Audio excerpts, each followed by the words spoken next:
नमः शिवाय। जय मां गोरा। भगवान गणेश जी की जय।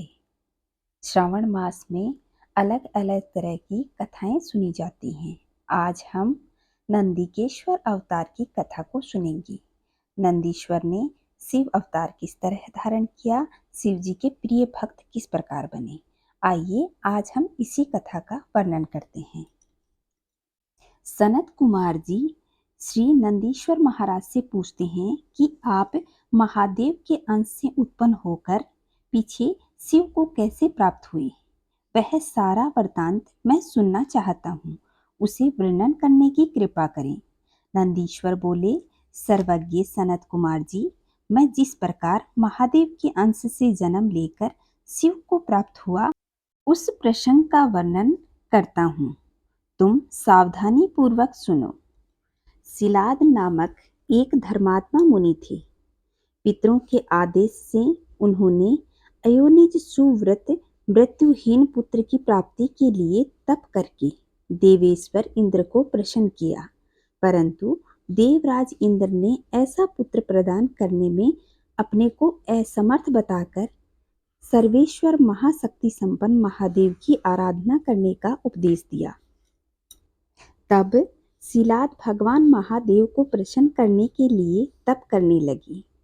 उनके तप से प्रसन्न होकर महादेव वहां पधारे और महासमाधि मग्न शिलाद को थपथपाकर जगाया। तब शिलाद ने शिव को स्तवन किया और भगवान शिव से उन्होंने वर देने को कहा। उन्होंने कहा, प्रभु, मैं आपके ही समान मृत्युहीन अयोनिज पुत्र चाहता हूँ। तब शिवजी प्रसन्न होकर मुनि से बोले। शिवजी ने कहा, तपोधन विप्र, पूर्व काल में ब्रह्मा जी ने, मुनियों ने तथा बड़े बड़े देवताओं ने मेरे अवतार धारण करने के लिए तपस्या द्वारा मेरी आराधना की थी। इसलिए मुने, यद्यपि मैं सारे जगत का पिता हूँ, फिर भी तुम मेरे पिता बनोगे और मैं तुम्हारा अयोनिज पुत्र होऊंगा तथा मेरा नाम नंदी होगा। नंदीश्वर जी कहते हैं, मुने, यूं कहकर कृपालु शंकर ने अपने चरणों में हाथ जोड़े सामने खड़े हुए शिलाद मुनि की ओर कृपा दृष्टि से देखा और उन्हें ऐसा आदेश दे वे तुरंत ही उमा सहित वहीं अंतर्धान हो गए। महादेव जी के चले जाने के पश्चात महामुनि शिलाद ने अपने आश्रम में आकर ऋषियों से वह सारा वृतांत कह सुनाया। कुछ समय बीत जाने के बाद जब यज्ञवेताओं में श्रेष्ठ मेरे पिताजी यज्ञ करने के लिए यज्ञ क्षेत्र को जोत रहे थे, उसी समय मैं शंभु की आज्ञा से यज्ञ के पूर्व ही उनके शरीर से उत्पन्न हो गया। उस समय मेरे शरीर की प्रभा युगाकांतिकालीन अग्नि के समान थी। तब सारी दिशाओं में प्रसन्नता छा गई। शिलाद मुनि की भी बड़ी प्रशंसा हुई। उधर शिलाद ने भी जब मुझे बालक को प्रलयकालीन सूर्य और अग्नि के सदृश प्रभाशाली त्रिनेत्र चतुर्भुज प्रकाशमान जटा मुकुटधारी त्रिशूल आदि आयुधों से युक्त सर्वथा रुद्र रूप में देखा, तब वे महान आनंद में निमग्न हो गए और मुझे प्रणम्य को नमस्कार करते हुए कहने लगे। शिलाद बोले, सूर्येश्वर, चूंकि तुमने नंदी नाम से प्रकट होकर मुझे आनंदित किया है, इसलिए मैं तुम आनंदमय जगदीश्वर को नमस्कार करता हूँ। नंदीश्वर जी कहते हैं, मुने, इसके बाद जैसे निर्धन को निधि प्राप्त हो जाने के बाद प्रसन्नता होती है, उसी प्रकार मेरी प्राप्ति से हर्षित होकर पिताजी ने महेश्वर की भली भांति वंदना की और फिर मुझे लेकर शीघ्र ही वे अपनी पर्णशाला में चल दिए। महामुने, तब मैं शिलाद की कुटिया में पहुंच गया। तब मैंने अपने उस रूप का परित्याग करके मनुष्य रूप धारण कर लिया। इसके बाद शिलाद मुनि ने मेरे जातकर्म आदि सभी संस्कार संपन्न किए। फिर 5वें वर्ष में पिताजी ने मुझे सांगोपांग संपूर्ण वेदों का तथा अन्यायन शास्त्रों का भी अध्ययन कराया। 7वां वर्ष पूरा होने पर शिवजी की आज्ञा से मित्र और वरुण नाम के मुनि मुझे देखने के लिए पिताजी के आश्रम में आए। सिलाद मुनि ने उनकी पूरी आवभगत की। जब वे दोनों महात्मा मुनीश्वर आनंद पूर्वक आसन पर विराजमान थे, तब मेरी ओर बारंबार निहार कर बोले। मित्र और वरुण ने कहा, तात सिलाद, यद्यपि तुम्हारा पुत्र नंदी संपूर्ण शास्त्रों के अर्थों का पारगामी विद्वान है, तथापि इसकी आयु बहुत थोड़ी है। हमने बहुत तरह से विचार करके देखा, परंतु इसकी आयु 1 वर्ष से अधिक नहीं दिखती। उन विप्रवरों ने यूं कहा।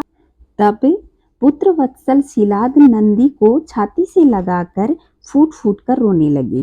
तब पिता और पितामह को मृत की भांति भूमि पर पड़ा हुआ देखकर नंदी शिवजी के चरण कमलों का स्मरण करके प्रसन्नता पूर्वक पूछने लगा, पिताजी, आपको कौन सा ऐसा दुख आ गया है जिसके कारण आपका शरीर कांप रहा है?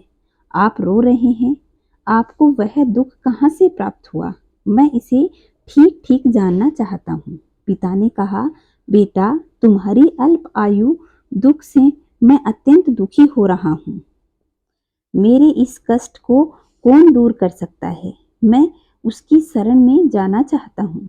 पुत्र बोला, पिताजी, मैं आपके सामने शपथ करता हूँ और यह बिल्कुल सत्य बात कह रहा हूँ कि चाहे देवता, दानव, यम, काल अथवा अन्य प्राणी, ये सब के सब मिलकर मुझे मारना चाहें तो भी मेरी बाल्यकाल में मृत्यु नहीं होगी। अतः आप दुखी मत हो। पिता ने पूछा, मेरे प्यारे लाल, तुमने ऐसा कौन सा तप किया है अथवा तुम्हें ऐसा कौन सा ज्ञान, योग तथा ऐश्वर्य प्राप्त है जिसके बल पर तुम इस दारुण दुख को नष्ट कर दोगे? पुत्र ने कहा, पिताजी, मैं न तो तप से मृत्यु को हटाऊंगा और न विद्या से। मैं महादेव जी के भजन से मृत्यु को जीत लूंगा। इसके अतिरिक्त अन्य कोई उपाय नहीं है। नंदीश्वर जी कहते हैं, मुने यूं कहकर मैंने सिर झुकाकर पिताजी के चरणों में प्रणाम किया और फिर उनकी प्रदक्षिणा करके उत्तम वन की ओर चल दिया। नंदीश्वर कहते हैं, मुने, वन में जाकर मैंने एकांत स्थान में अपना आसन लगाया और उत्तम बुद्धि का आश्रय ले मैं उग्र तप में प्रवृत्त हो गया, जो बड़े बड़े मुनियों के लिए भी दुष्कर था। उस समय मैं नदी के पावन तट पर सुदृढ़ रूप से ध्यान लगाकर बैठ गया और एकाग्र तथा समाहित मन से अपने हृदय कमल के मध्य भाग में 3 नेत्र, 10 भुजाओं तथा 5 मुख वाले शांत स्वरूप देवाधिदेव सदाशिव का ध्यान करके रुद्र मंत्र का जप करने लगा। तब उस जप में मुझे तल्लीन देखकर परमेश्वर महादेव प्रसन्न हो गए और उमा सहित वहां पधारकर प्रेम पूर्वक बोले। शिवजी ने कहा, शीलानंदन, तुमने बड़ा ही उत्तम तप किया है।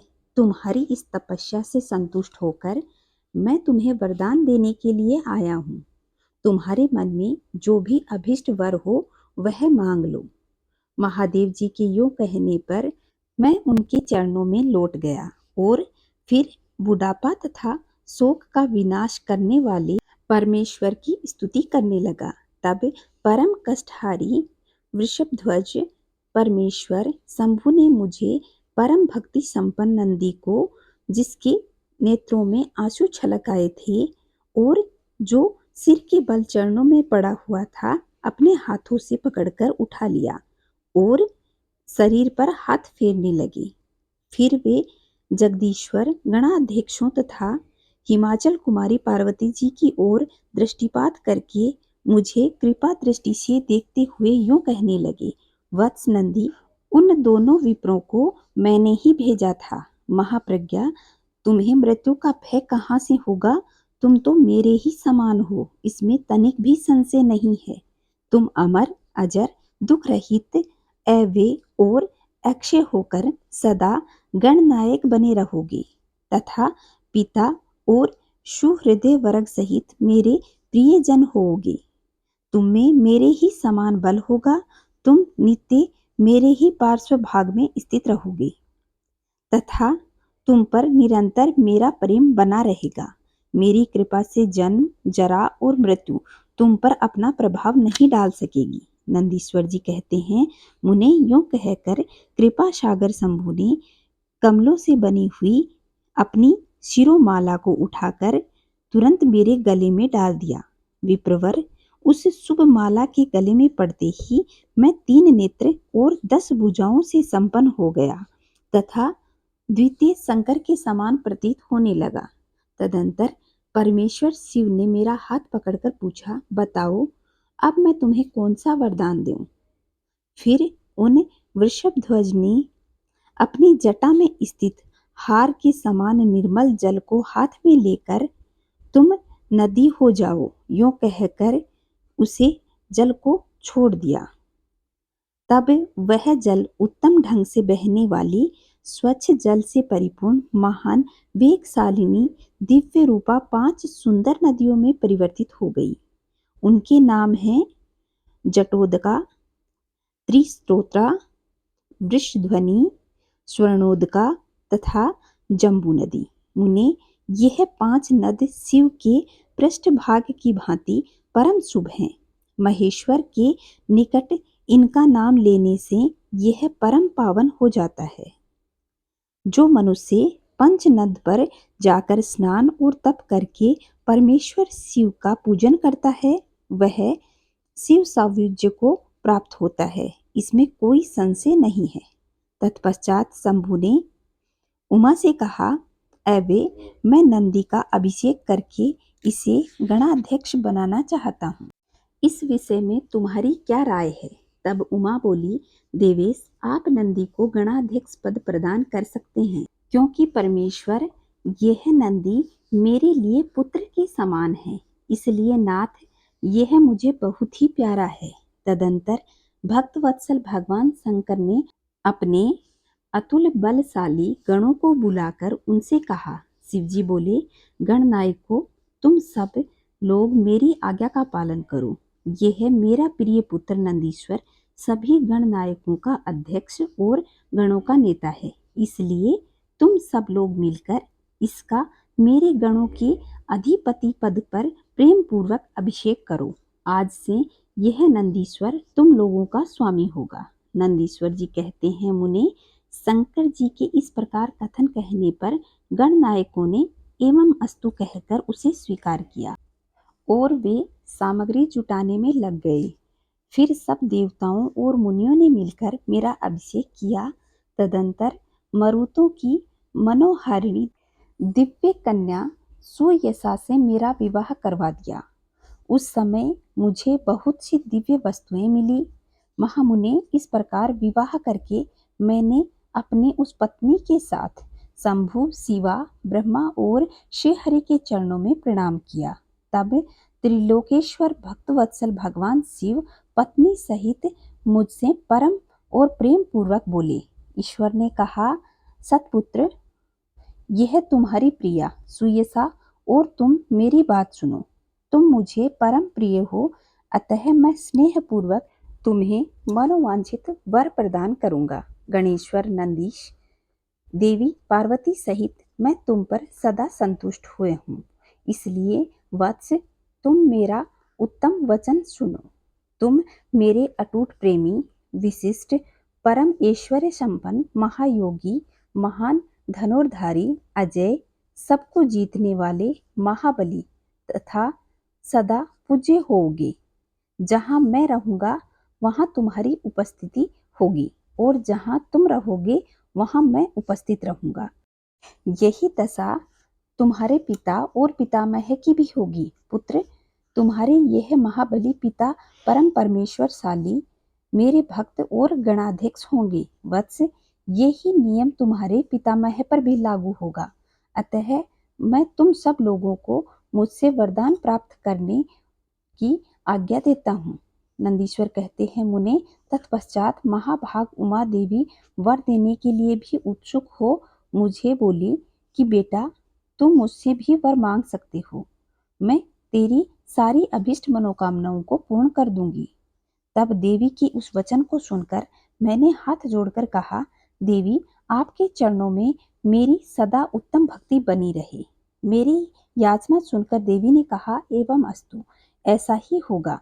फिर शिवा नंदी की प्रियतमा पत्नी सुयसा से बोली। देवी ने कहा, वत्से तुम भी अपना अभीष्ट वर प्राप्त करो।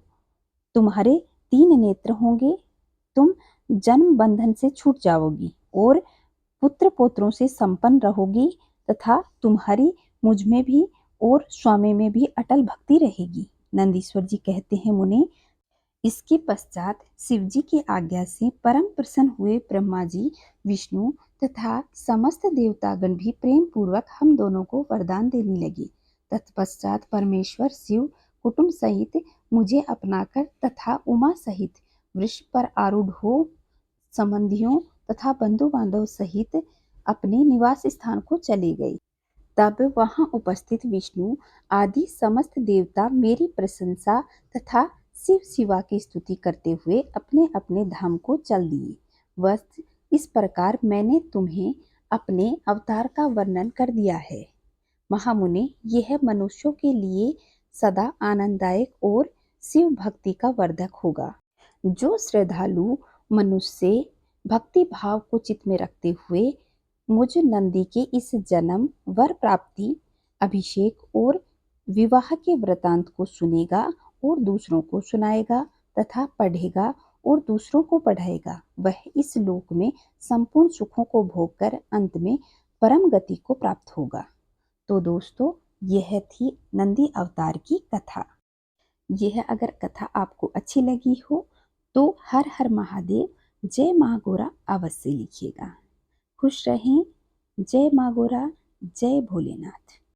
भगवान शिव सदा आप पर कृपा बनाए रखें।